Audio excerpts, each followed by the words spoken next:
برای امروزمون یه آجر یوگا نیاز داریم. اگه آجر نداشتین میتونین از کتاب یا کوسن مبل استفاده بکنین و یه بند یوگا. اگه بند یوگا هم نداشتین میتونین از شال استفاده بکنین.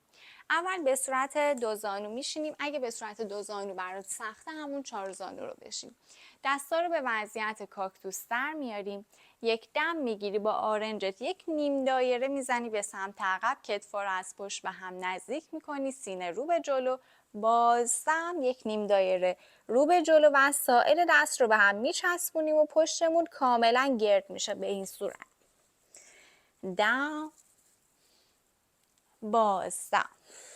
هر چقدر این نیم دایره بزرگتر باشه بهتره. دم، بازم، دم، بازم. آفرین، ادامه بده. بریم 9 8 7 6 5 4 3 2 و 1. عقب نگهش دار. کامل کتفا رو از پشت به هم نزدیک کن. بمون 1 2 3 4 5 6 7 8 9 10 و به آرومی رهاش میکنی. حالا بند یوگا یا شالتون رو برمیداریم و به اندازه‌ای بازش میکنین و بندتون رو نگه میدارین که وقتی دوتا دستتون رو میبرین عقب زیاد فشار نداشته باشین، چون تازه داریم گرم میکنیم و نمیخوام فشار داشته باشین. اگه دیدی که فشار داری دستات رو بیشتر باز میکنی. بریم که ادامه بدیم. بریم 10 9 8. شما با ریتم تنفسی انجام بدین، یعنی میتونید دم رو دستت رو ببری عقب، بازدم بیاریش جلو. ریتم تنفسی خیلی توی یوگا مهمه. کجا بودیم؟ بریم 6 5 4 3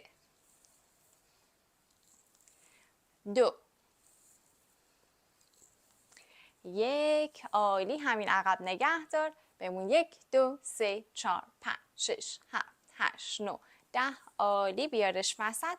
حالا 2 تا انگشت کمش میکنیم. یک کوچولو فشار زیاد میشه. یک بار دیگه ببرش عقب. میدونم که فشار داری روی سرشونه هات. ادامه بده. بریم. دم، بازدم، دم، بازدم. برو 5 4 3 2 و 1. به آرومی بیارش جلو. حالا 2 تا دستات رو کاملا از هم بازش کن و ببرش به سمت چپ. با دست پایین دست بالات رو بکش عقب. سینه یک کوچولو میاد به سمت جلو. دست صاف خم شده نیستش. 2 تا دستا رو صافش میکنی. نگه دار. دم و بازدم، دم و بازدم. این حرکات برای خشکی شانه خیلی خوبه. حالا ببرش جهت مخالف. با دست پایین دست بالات رو بکش عقب. دم و بازدم. 2 تا دست صاف دستت رو صافش کن. دم و بازدم. به آرومی رهاش کن. عالی. بندت رو بذارش کنار.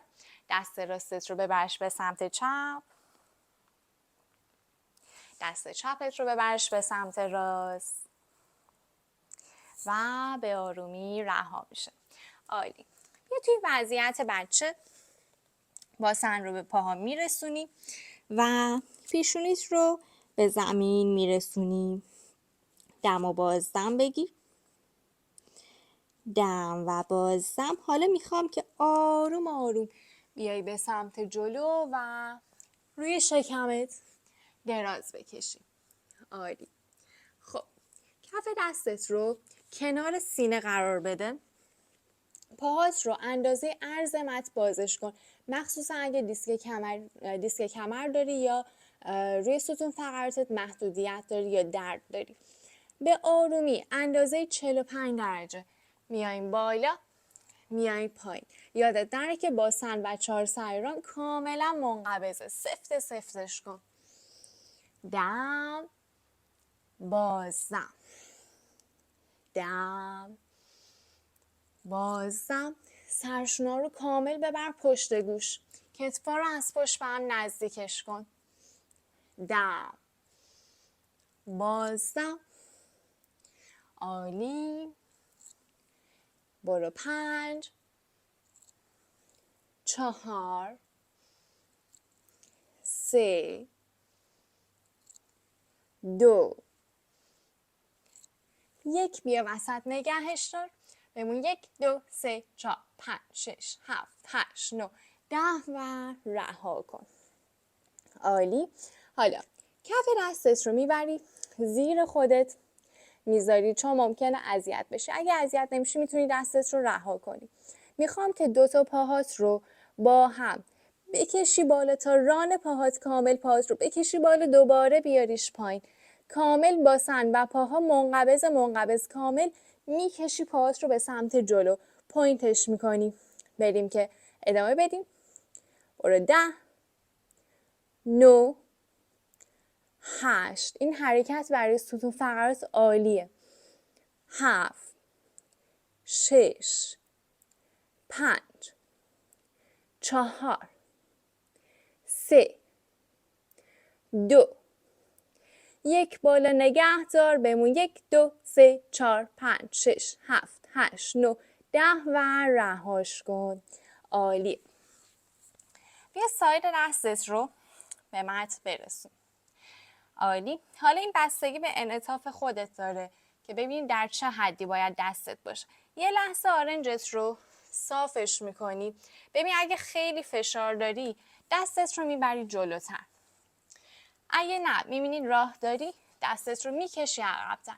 بنابر بدن خودت تنظیمش کن. خب حالا میخوایم آرنجمون رو صافش کنیم با سن سفت. دوباره میاریمش پایین. بریم ادامه بدیم. عالی. دم، بازدم، دم، بازدم. عالی. برو 4، 3، 2، 1. بالا نگه دار. نگهش دار، خودت رو بکش بالا. اینجوری پایین نیا، قشنگ بکش بالا. بازن سفت. بمون 10، 9، 8، 7، 6، 5، 4، 3، 2، 1. عالیه. به آرومی کف دستت رو بذار کنار سینه و بیا وضعیت بچه. یک کوچولو پشتت رو گردش کن، شکم رو بده داخل و بعد آروم آروم بیا پایین. دم و بازدم بگیر. حالا مهره به مهره بیا بالا. خیلی خوب. و صافش کن. عالیه. خب بیا وضعیت سگ سر پایین. سر و سینه رو کامل میدی داخل. سر و سینه رو کامل که دادی داخل، حالا پاهات رو خم و صافش میکنی دونه دونه. دم و بازدم بگیر. دم و بازدم. عالی. خب یه کوچولو اگه فاصله دست و پات کمه بیشتر میکنی. پای راستت رو میاری بالا، خمش میکنی، میبریش به سمت چپ و حالا میخوام که زانوش رو بیاری بزنی به دست راستت. اینو میخوام تکرارش کنیم. برای کسایی که انحراف ستون فقرات دارن عالیه. بریم که تکرار کنیم 10 بار. برو 1، 2 3 4 5 6 7 8 9 10. عالی. به آرومی بیا وضعیت سگ سر پایین. دم و بازدم بگیر و حالا بریم برای پای چپ. پای چپ رو بیار بالا، خمش کن به سمت راست و بیا بزن به دست چپت. بریم 1 2 3 4. میتونی ادامه بده، اصلا استراحت نکن. 5 6 7 8 9 10. عالی. بیا وضعیت دلفین ساید دستت رو برسونش به زمین. آفرین. میتونی سینه رو بکش داخل. دم و بازدم. پا رو اندازه عظمت بازش کن، سینه رو کامل بکش داخل. حالا یک کوچولو خودت رو میکشونی به سمت جلو، دوباره میکشی داخل کتفت رو. بریم این آخریه. 10 شماره تکرارش کن. بریم 1 2 3. دقیقا مثل من اگه نفس کم آورده حتی از راه دهان نفس بکش، ولی اصلا تنفست رو قطع نکن. کجا بودیم؟ بریم 6 7 8 9 10. بکش داخل، نگه دار، سینه رو بکش داخل کامل و به آرومی زانو زمین. بیا وضعیت بچه. دستت رو میتونی کنار خودت قرار بدی.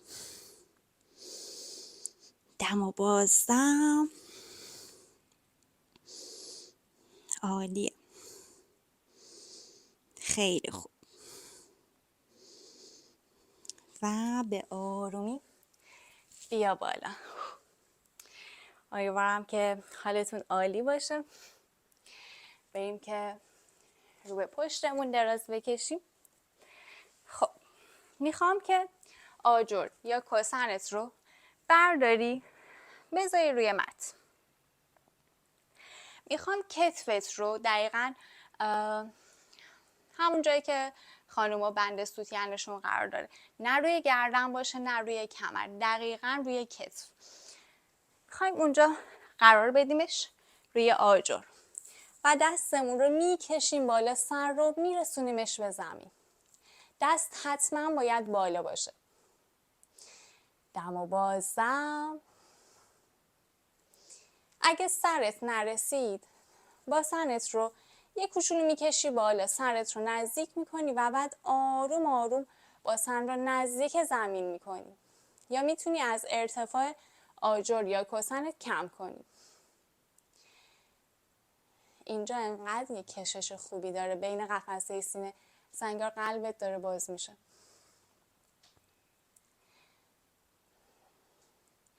دم و بازدم. و به آرومی سرت رو میگیری با دستت و خودت رو میکشی بالا.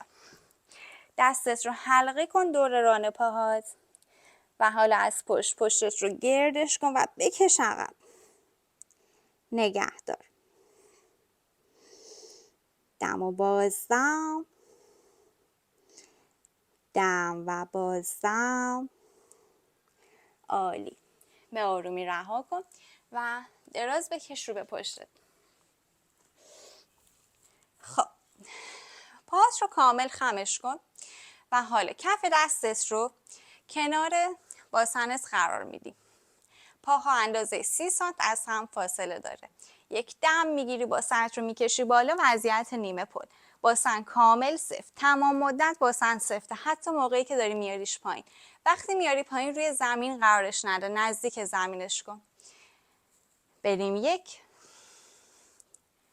2 3. قشنگ کف دستت رو فشار بده به زمین. 4 5 6 7 8 9 10 بالا نگه دار.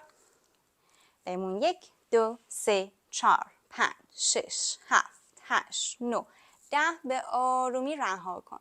عالی. زانوها رو خمش کن داخل شکم. این حرکات برای کمر درد فوق العاده است. یک کوچولو چپ و راستش کن.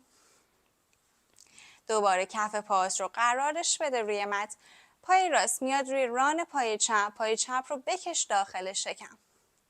کامل بکش تا هر جایی که میتونی بکش. نگه دار. یک کوچولو چپ و راستش کن. حالا جهت رو عوض میکنیم. پای چپ روی ران پای راست رو میکشی داخل شکم. کامل تا جایی که میتونی بکش داخل شکم. یک کوچولو چپ و راستش کن.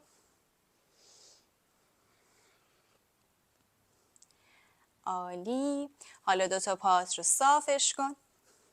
کف پای راست روی ران پای چپ، روی زانوی پای چپ، با دست چپ پای راستت رو میکشی به سمت پایین. سر جهت مخالفه. سرشونا رو روی زمین نگه دار. تا جایی که میتونی پاهات رو بکش به سمت زمین. این از اون حرکت هست که هر چقدر کششش بیشتر باشه بهتره. به آرومی بیا وسط.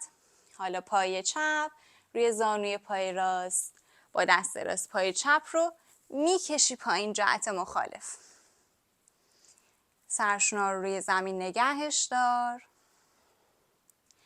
دم و بازدم. عالی. یک دور دیگه زانوها رو بکش داخل شکم و به آرومی پاهات رو صاف کن.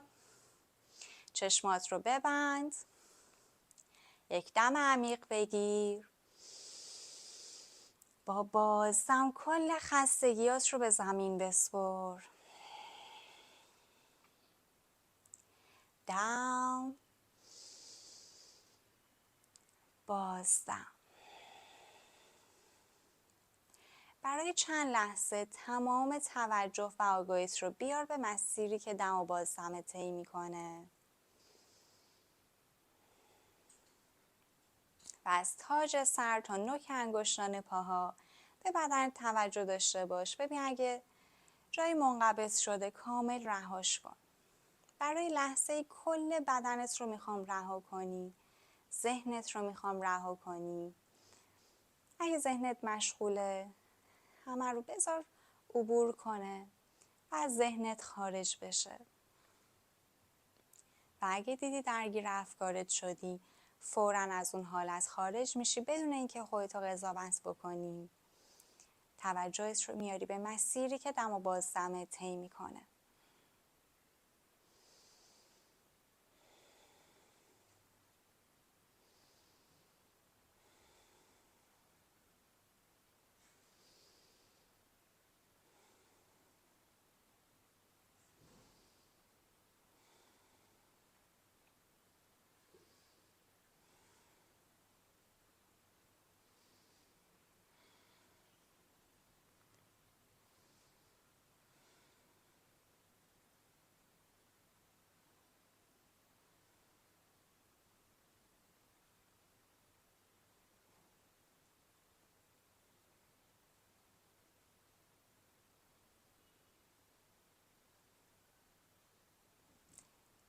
دم عمیق. بازدم عمیق. خیلی آروم زانوات رو خمش کن و بعد بچرخ به سمت راست و خیلی آروم بیا به صورت 4 زانو بشین. کف دستات رو به هم بچسبون به وضعیت ناماسته. بین قفسه سینه نگهش دار. ستون فقرات کاملا صاف. یک دم عمیق بگیر. باز دم عمیق. و حالا کف دستت رو به هم مالشش بده تا گرما و انرژی ایجاد بشه. و هر وقت اون گرما و انرژی ایجاد شد به صورتت منتقل کن.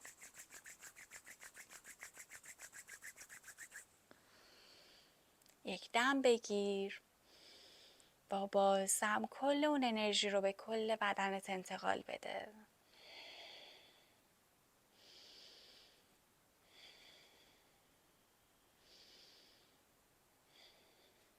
بین انگشتان دستا به آرومی چشمات رو باز و بسته کن و خیلی آروم چشمات رو بازش کن. ناماسته. با اینکه در حد چند دقیقه اومدیم تمرین کردیم، اما قرار نیستش که شاواسانا از یادمون بره. این شاواسانا به نظر من تکمیل کننده این تمرین میتونه باشه که یک کوچولو هم به ذهنمون، روحمون توجه داشته باشیم. مواظب خودتون باشین. امیدوارم که لذت برده باشین و اگه از این تمرین خیلی خوشت اومد حتما برای دوستانت بفرست تا با هم تمرین بکنین. نماسته.